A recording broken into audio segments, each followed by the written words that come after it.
ಇನ್ನೇನು ಕೆಲವೇ ಕ್ಷಣಗಳಲ್ಲಿ ಎಚ್.ಡಿ. ರೇವಣ್ಣ ಜಾಮೀನು ಭವಿಷ್ಯ ನಿರ್ಧಾರವಾಗುತ್ತೆ. ಜನಪ್ರತಿನಿಧಿ ನ್ಯಾಯಾಲಯದಲ್ಲಿ ಈಗಾಗಲೇ ಜಾಮೀನು ಅರ್ಜಿ ವಿಚಾರಣೆಗೆ ಸಿದ್ಧತೆ ನಡೆದಿದೆ. ಇನ್ನೇನು ಕೆಲವೇ ಕ್ಷಣಗಳಲ್ಲಿ ಇದಕ್ಕೆ ಸಂಬಂಧಪಟ್ಟಂತೆ ಹೊರಬರುತ್ತೆ ತೀರ್ಮಾನ. ಯಾವ ರೀತಿಯಾಗಿ ಜೈಲಾಗುತ್ತಾ ಅಥವಾ ಬೇಲಾಗುತ್ತಾ ಅನ್ನುವಂಥ ನಿಟ್ಟಿನಲ್ಲಿ ಮಹಿಳೆ ಕಿಡ್ನಾಪ್ ಪ್ರಕರಣದಲ್ಲಿ ರೇವಣ್ಣ ಬಂಧಿತರಾಗಿದ್ದಾರೆ. ನ್ಯಾಯಾಧೀಶರ ಮುಂದೆ ಹಾಜರುಪಡಿಸಿರುವ ಎಸ್ಐಟಿ ಅಧಿಕಾರಿಗಳು ಈಗ ಜಾಮೀನು ವಿಚಾರಣೆಯ ನಡೆಯುತ್ತೆ. ಜಾಮೀನು ಅರ್ಜಿ ಏನಿದೆ ಅದಕ್ಕೆ ಸಂಬಂಧಪಟ್ಟಂತೆ ವಿಚಾರಣೆ ಆಗುತ್ತೆ.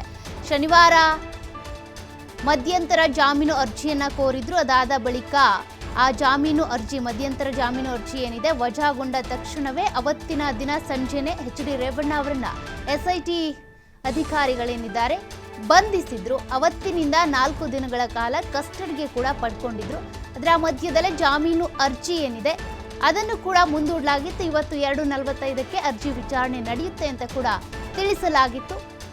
ಈಗಾಗಲೇ ಎಸ್ಐಟಿ ಅಧಿಕಾರಿಗಳೇನಿದ್ದಾರೆ ಈ ತನಿಖೆಗೆ ಸಂಬಂಧಪಟ್ಟಂತೆ ಒಂದಷ್ಟು ಸಮಯಾವಕಾಶವನ್ನು ಕೂಡ ಕೇಳಿದ್ದಾರೆ. ಯಾಕೆಂದರೆ 4 ದಿನದ ತನಿಖೆಯಲ್ಲಿ ಅಂತಹ ಮಹತ್ವದ ಯಾವುದೇ ಮಾಹಿತಿ, ಸುಳಿವು ಅಥವಾ ಈ ಪ್ರಕರಣಕ್ಕೆ ಒಂದು ರೀತಿಯಾಗಿ ಲೀಡ್ ಕೊಡುವಂಥ ಯಾವುದೇ ಮಾಹಿತಿ ಕೂಡ ಸಿಕ್ಕಿಲ್ಲ ಅನ್ನುವಂಥ ನಿಟ್ಟಿನಲ್ಲಿ ಎಚ್.ಡಿ. ರೇವಣ್ಣ ಅವರು ತನಿಖೆಗೆ ಸರಿಯಾಗಿ ಸ್ಪಂದಿಸಿಲ್ಲ ಅನ್ನುವಂಥ ಕಾರಣವನ್ನು ಕೊಟ್ಟು ಈಗಾಗಲೇ ಸಮಯಾವಕಾಶವನ್ನು ಕೂಡ ಕೇಳಿದ್ದಾರೆ ಎಸ್ಐಟಿ ಅಧಿಕಾರಿಗಳು. ಅದೇ ನಿಟ್ಟಿನಲ್ಲಿ ಇವತ್ತು ಈ ಜಾಮೀನು ಅರ್ಜಿಯ ವಿಚಾರಣೆ ಕೂಡ ನಡೆಯುತ್ತೆ. ಜಾಮೀನು ಕೊಡಬೇಕಾ ಅಥವಾ ಜೈಲಿಗೆ ಕಳಿಸ್ಬೇಕಾ ಅದ್ರ ಬಗ್ಗೆ ಇವತ್ತು ನ್ಯಾಯಾಲಯದಲ್ಲಿ ತೀರ್ಪನ್ನು ಕೊಡಲಾಗುತ್ತೆ. ಜನಪ್ರತಿನಿಧಿಗಳ ಕೋರ್ಟ್ನಲ್ಲಿ ಇವತ್ತು ರೇವಣ್ಣ ಅವರ ಜಾಮೀನು ಅರ್ಜಿ ಏನಿದೆ ಅದರ ವಿಚಾರಣೆಯನ್ನು ನಡೆಸಲಾಗುತ್ತೆ. ಹಾಗಾದರೆ ಮಾಜಿ ಸಚಿವರಿಗೆ ಬೇಲ್ ಕೊಡ್ತಾರಾ ಅಥವಾ ಜೈಲಿಗೆ ಕಳುಹಿಸಲಾಗುತ್ತಾ? ಇನ್ನು ಕೂಡ ಎಸ್ಐಟಿ ಅಧಿಕಾರಿಗಳು ಕೂಡ ಒಂದಷ್ಟು ಅವರ ಆಕ್ಷೇಪವನ್ನು ಕೂಡ ಸಲ್ಲಿಸಿದ್ದಾರೆ. ತನಿಖೆಗೆ ಇನ್ನೂ ಸಮಯ ಬೇಕು, ಕಸ್ಟಡಿಗೆ ಕೊಡಿ ಅನ್ನುವಂಥ ನಿಟ್ಟಿನಲ್ಲಿ. ಹಾಗಾಗಿ ಇವತ್ತಿನ ಈ ವಿಚಾರಣೆಯಲ್ಲಿ ಏನೆಲ್ಲ ಆಗುತ್ತೋ ಅದು ಎಚ್.ಡಿ. ರೇವಣ್ಣ ಅವರ ಭವಿಷ್ಯವನ್ನು ನಿರ್ಧರಿಸುತ್ತೆ.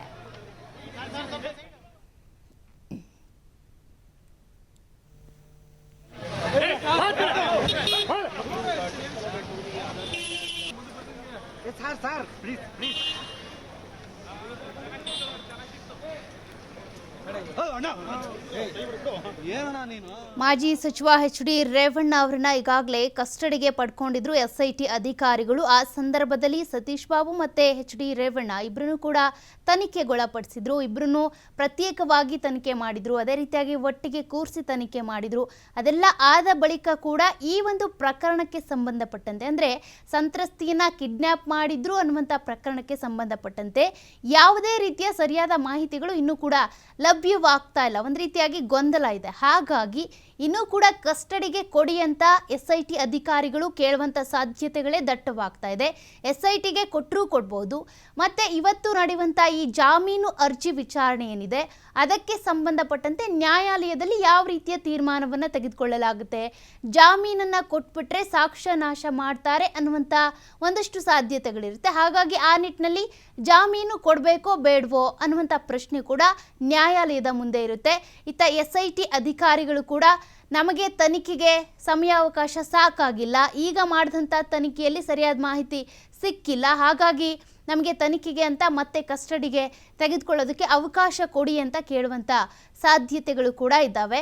ಹಾಗಾಗಿ ಇವತ್ತಿನ ಈ ಜಾಮೀನು ಅರ್ಜಿ ವಿಚಾರಣೆ ಏನಿದೆ ಅದು ಎಚ್.ಡಿ. ರೇವಣ್ಣ ಅವರ ಭವಿಷ್ಯದ ಬಗ್ಗೆ ಒಂದು ರೀತಿಯಾಗಿ ದೊಡ್ಡ ನಿರ್ಧಾರವನ್ನು ತೆಗೆದುಕೊಳ್ಳಲಾಗುತ್ತೆ ಅಂತ ಹೇಳ್ಬೋದು. ಯಾಕೆಂದರೆ ಮಧ್ಯಂತರ ಜಾಮೀನು ಅರ್ಜಿ ತಿರಸ್ಕೃತಗೊಂಡ ಮೇಲೆ ಅವರನ್ನು ಅರೆಸ್ಟ್ ಮಾಡಿದ್ದು.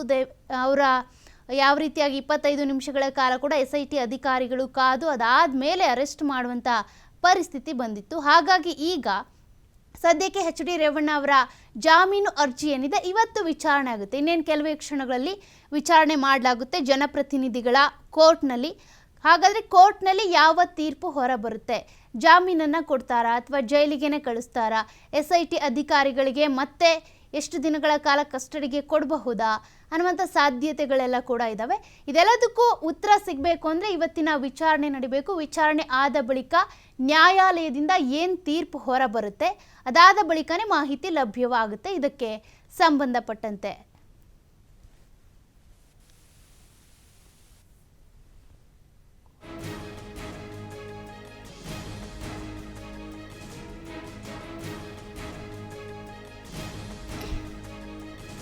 ಇನ್ನೇನು ಕೆಲವೇ ಕ್ಷಣಗಳಲ್ಲಿ SIT ಟೀಮ್ ಏನಿದೆ ಹಾಜರುಪಡಿಸುತ್ತೆ. ಕಟಕಟೆಯ ಮುಂದೆ ನಿಂತ್ಕೊಳ್ತಾರೆ HD ರೇವಣ್ಣ. SIT ಪರವಾಗಿ ಒಬ್ಬರು ವಕೀಲರಿರ್ತಾರೆ, ರೇವಣ್ಣ ಪರವಾಗಿ ಒಬ್ಬರು ವಕೀಲರಿರ್ತಾರೆ. ರೇವಣ್ಣ ಪರವಾಗಿ ಜಾಮೀನು ಕೊಡಿ ಅಂತ ಅವರು ವಕೀಲರು ವಾದ ಮಾಡಿದರೆ, ಇತ್ತ SIT ಅಧಿಕಾರಿಗಳ ಪರವಾಗಿ ಇರುವಂಥ ವಕೀಲರು ಮತ್ತೆ ನಮಗೆ ತನಿಖೆಗೆ ಇನ್ನೂ ಸಮಯ ಬೇಕು, ಹಾಗಾಗಿ ರೇವಣ್ಣ ಅವರನ್ನು ಕಸ್ಟಡಿಗೆ ಕೊಡಿ ಅಂತ SIT ತಂಡದ ವಕೀಲರೇನಿದ್ದಾರೆ ಅವರು ಕೇಳುವಂಥ ಸಾಧ್ಯತೆಗಳೇ ಹೆಚ್ಚು. ಹಾಗಾಗಿ ಇನ್ನೂ ಕೂಡ ತನಿಖೆ ಚುರುಕುಗೊಳ್ಬೇಕು ಅಂತ ಅಂದರೆ, ಮತ್ತೊಂದು ಕಡೆ ಪ್ರಜ್ವಲ್ ರೇವಣ್ಣ ಕೂಡ ಇನ್ನೂ SIT ಅಧಿಕಾರಿಗಳಿಗೆ ಸಿಕ್ಕಿಲ್ಲ, ತನಿಖೆ ಮಾಡೋದಕ್ಕಾಗಿಲ್ಲ, ಬಂಧನ ಮಾಡೋದಕ್ಕಾಗಿಲ್ಲ, ಲುಕೌಟ್ ನೋಟಿಸ್ ಕೊಟ್ಟಿದ್ರು ಕೂಡ ಅರೆಸ್ಟ್ ಮಾಡೋದಕ್ಕೆ ಕಾಯ್ತಾ ಇದ್ದಾರೆ. ಕೋರ್ಟ್ಗೆ ಈಗಾಗಲೇ ರಿಮೈಂಡ್ ಅರ್ಜಿಯನ್ನ ಸಲ್ಲಿಸಿದೆ SIT ತಂಡ. ಕಟಕಟಿಯಲ್ಲಿ ಆರೋಪಿ ರೇವಣ್ಣ ನಿಂತ್ಕೊಂಡಿದ್ದಾರೆ. ಅವರ ಭವಿಷ್ಯ ನಿರ್ಧಾರ ಮಾಡುವಂಥ ವಿಚಾರಣೆ ನಕಾರಾತ್ಮಕವಾಗಿ ಉತ್ತರ ನೀಡಿ ತನಿಖೆಗೆ ಸಹಕರಿಸ್ತಾ ಇಲ್ಲ, ಮತ್ತಷ್ಟು ವಿಚಾರಣೆಗೆ ಕಸ್ಟಡಿಗೆ ಕೊಡಿ ಅಂತ SIT ಟೀಮ್ ಕೇಳಿದ್ದಾರೆ. ಕೋರ್ಟ್ಗೆ ರಿಮಾಂಡ್ ಅರ್ಜಿ ಸಲ್ಲಿಸಿರುವಂತಹ SIT ತಂಡ ಏನಿದೆ, ವಿಚಾರಣೆಗೆ ಸಹಕಾರಿಯಾಗುವಂತೆ ಸ್ಪಂದಿಸ್ತಾ ಇಲ್ಲ HD ರೇವಣ್ಣ.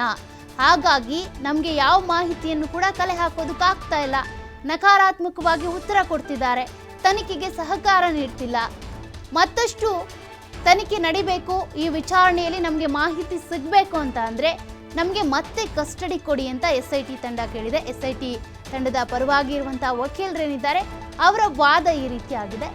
ಇತ್ತ HD ರೇವಣ್ಣ ಅವರ ಪರವಾಗಿ ಅವರಿಗೆ ಜಾಮೀನು ಬೇಕು ಅಂತ ಜಾಮೀನು ಅರ್ಜಿಗೆ ಸಂಬಂಧಪಟ್ಟಂತೆ ಅವರ ವಕೀಲರು ವಾದ ಮಾಡ್ತಾ ಇದ್ರೆ, ಇತ್ತ SIT ತಂಡ ಏನಿದೆ ರಿಮಾಂಡ್ ಅರ್ಜಿಯನ್ನು ಈಗಾಗಲೇ ಸಲ್ಲಿಕೆ ಮಾಡಿದೆ. ಮತ್ತಷ್ಟು ವಿಚಾರಣೆಗೆ ಬೇಕು ನಮಗೆ, ಇಲ್ಲ ಅಂತಂದರೆ ಏನು ಮಾಹಿತಿ ಲಭ್ಯ ಆಗಲ್ಲ. ಈಗಾಗಲೇ 4 ದಿನ ಕೂಡ ಕಸ್ಟಡಿಗೆ ತೆಗೆದುಕೊಂಡಿದ್ರು, ಯಾವ ಮಾಹಿತಿ ಕೂಡ ಲಭ್ಯವಾಗಿಲ್ಲ. ಏನು ಕೇಳಿದ್ರು ಕೂಡ ನನ್ನ ವಿರುದ್ಧ ಷಡ್ಯಂತ್ರ ಮಾಡಿದ್ದಾರೆ, ರಾಜಕೀಯ ಜೀವನ ಮುಗಿಸೋದಕ್ಕೆ ಅಂತ ಈ ರೀತಿಯಾಗಿ ಮಾಡಿದ್ದಾರೆ ಅನ್ನೋ ರೀತಿಯಾಗಿ ಉತ್ತರ ಕೊಡ್ತಿದ್ದಾರೆ. ಬಿಟ್ಟರೆ ಈ ಸಂತ್ರಸ್ತಿಯನ್ನು ಕಿಡ್ನ್ಯಾಪ್ ಮಾಡಿರುವಂಥ ವಿಚಾರಕ್ಕೆ ಸಂಬಂಧಪಟ್ಟಂತೆ ಅವರೇನು ಕಿಡ್ನ್ಯಾಪ್ ಮಾಡಿದ್ರು ಅನ್ನುವಂಥ ಆ ವಿಚಾರಕ್ಕೆ ಸಂಬಂಧಪಟ್ಟಂತೆ ಹೇಳ್ತಾ ಇದ್ರಲ್ಲ, ನಮಗೆ ರೇವಣ್ಣ ಸಾಹೇಬ್ರೇನಿದ್ದಾರೆ ಅವ್ರು ಕರ್ಕೊಂಡು ಬನ್ನಿ ಅಂದಿದ್ದಾರೆ, ಅದಕ್ಕೆ ಕರ್ಕೊಂಡು ಹೋದ್ವಿ ಆ ಸಂತ್ರಸ್ತೇನೆ ಅಂತ. ಅದಕ್ಕೆ ಸಂಬಂಧಪಟ್ಟಂತೆ ಏನು ಲೀಡ್ ಸಿಗ್ತಾ ಇಲ್ಲ, ಮಾಹಿತಿ ಸಿಗ್ತಾ ಇಲ್ಲ. ನಿಜಕ್ಕೂ ಕೂಡ HD ರೇವಣ್ಣ ಅವರು ಕರ್ಕೊಂಡು ಬರೋಕ್ಕೆ ಹೇಳಿದ್ರಾ, ಅಥವಾ ಅವ್ರ ಹೆಸರಿನಲ್ಲಿ ಬೇರೆಯವ್ರು ಯಾರಾದರೂ ಕರ್ಕೊಂಡು ಹೋದ್ರಾ, ಫೋರ್ಸ್ಫುಲ್ಲಿ ಕರ್ಕೊಂಡು ಹೋದ್ರು ಅಂತ ಕೂಡ ಅವರ ಮಗ ಹೇಳಿದ್ದಾರೆ, ಸಂತ್ರಸ್ತಿಯ ಮಗ. ಹಾಗಾಗಿ ಅದಕ್ಕೆ ಸಂಬಂಧಪಟ್ಟಂತೆ ಮಾಹಿತಿ ಸಿಗಬೇಕು ಅಂತ ಅಂದರೆ ತನಿಖೆಯಲ್ಲಿ ಉತ್ತರ ಸಿಗಬೇಕು. ಆದರೆ HD ರೇವಣ್ಣ ಅವ್ರ ಕಡೆಯಿಂದ ಯಾವುದೇ ಉತ್ತರ, ಸಹಕಾರ ನಮಗೆ ಸಿಗ್ತಾ ಇಲ್ಲ ಅಂತ SIT ಅಧಿಕಾರಿಗಳು ಹೇಳಿದ್ದಾರೆ. ಹಾಗಾಗಿ ಮತ್ತೆ ತನಿಖೆಗೋಸ್ಕರ ಕಸ್ಟಡಿಗೆ ತೆಗೆದುಕೊಳ್ಬೇಕು ಅಂತ ಮನವಿ ಕೂಡ ಮಾಡ್ಕೊಂಡಿದ್ದಾರೆ. SIT ಈಗಾಗಲೇ ಅವರ ವಕೀಲರಿಗೆ ಹೇಳಿದ್ದಾರೆ, ನಮಗೆ ಮತ್ತೆ ಕಸ್ಟಡಿಗೆ ಕೊಡಿ, ನಾವು ತನಿಖೆಯನ್ನು ಚುರುಕುಗೊಳಿಸಬೇಕು, ಮತ್ತೆ ಮಾಹಿತಿಯನ್ನು ಕಲೆ ಹಾಕಬೇಕು ಅಂತ ಅಂದರೆ. ಹಾಗಾಗಿ ಇದಕ್ಕೆ ಸಂಬಂಧಪಟ್ಟಂತೆ ಇವತ್ತು ಕಟಕಟೆಯಲ್ಲಿ ನಿಂತಿರುವಂಥ ಆರೋಪಿ ರೇವಣ್ಣ ಏನಿದ್ದಾರೆ ಅವರ ಜಾಮೀನು ಅರ್ಜಿ ವಜಾಗೊಳ್ಳುತ್ತಾ ಅಥವಾ ಬೇಲನ್ನು ಕೊಡಲಾಗುತ್ತಾ, ಕಸ್ಟಡಿಗೆ ಕೊಡ್ತಾರಾ, ಇದೆಲ್ಲದರ ಬಗ್ಗೆ ಕೂಡ ಮಾಹಿತಿ ಇನ್ನೂ ಕೂಡ ಲಭ್ಯವಾಗಬೇಕಿದೆ.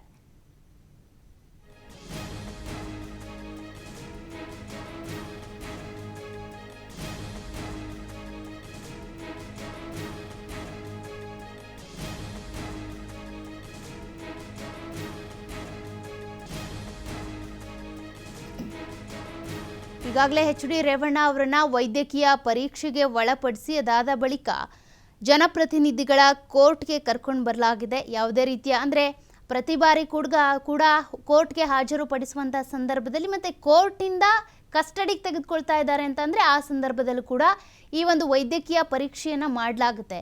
ಏನಾದರೂ ಆರೋಗ್ಯದಲ್ಲಿ ಏರುಪೇರು ಆಗಿದೆಯಾ ಅನ್ನುವಂಥ ಕಾರಣಕ್ಕೆ. ಹಾಗಾಗಿ ಈಗಾಗಲೇ ವೈದ್ಯಕೀಯ ಪರೀಕ್ಷೆಯನ್ನು ಕೂಡ ನಡೆಸಿ ಈಗ ಕಟಕಟಿಯ ಎದುರು ನಿಲ್ಲಿಸಲಾಗಿದೆ. ನಕಾರಾತ್ಮಕವಾಗಿ HD ರೇವಣ್ಣ ಉತ್ತರ ಕೊಡ್ತಿದ್ದಾರೆ, ನಮಗೆ ಮಾಹಿತಿ ಏನೂ ಸಿಗ್ತಾ ಇಲ್ಲ, 4 ದಿನ ಕಸ್ಟಡಿಗೆ ಪಡೆದುಕೊಂಡಿದ್ದೇವೆ ಅನ್ನೋದು ದಿನಗಳು, 4 ದಿನ ಲೆಕ್ಕಕ್ಕೆ ತೆಗೆದುಕೊಂಡ್ರೂ ಕೂಡ ಮಾಹಿತಿ ಮಾತ್ರ ಶೂನ್ಯವಾಗಿ ಲಭ್ಯ ಆಗ್ತಾ ಇದೆ, ಏನು ಮಾಹಿತಿ ಸಿಗ್ತಾ ಇಲ್ಲ. ಹಾಗಾಗಿ ರಿಮಾಂಡ್ ಅರ್ಜಿಯಲ್ಲಿ ಇದೆಲ್ಲದನ್ನು ಕೂಡ SIT ತಂಡ ಏನಿದೆ ಉಲ್ಲೇಖ ಮಾಡಿದೆ. ನಮ್ಗೆ ಬೇಕಾಗಿರುವಂಥ ಮಾಹಿತಿ ಏನು ಲಭ್ಯ ಆಗ್ತಾ ಇಲ್ಲ. ಕಸ್ಟಡಿಗೆ ನೀವು 1 ಸಲ ಕೊಟ್ಟರು, 2 ಸಲ ಕೊಟ್ಟರು, 3 ಸಲ ಕೊಟ್ಟರು, ತನಿಖೆ ವೇಳೆ ಅವ್ರು ಬಾಯಿ ಬಿಡಲಿಲ್ಲ ಅಂದರೆ ಏನು ಮಾಡೋಣ? ಈಗಾಗಲೇ 4 ದಿನ ಕೂಡ ತನಿಖೆಯನ್ನು ಮಾಡಿದ್ದಾರೆ, ಆದರೆ ಏನು ಕೂಡ ಬೇಕಾಗಿರುವಂಥ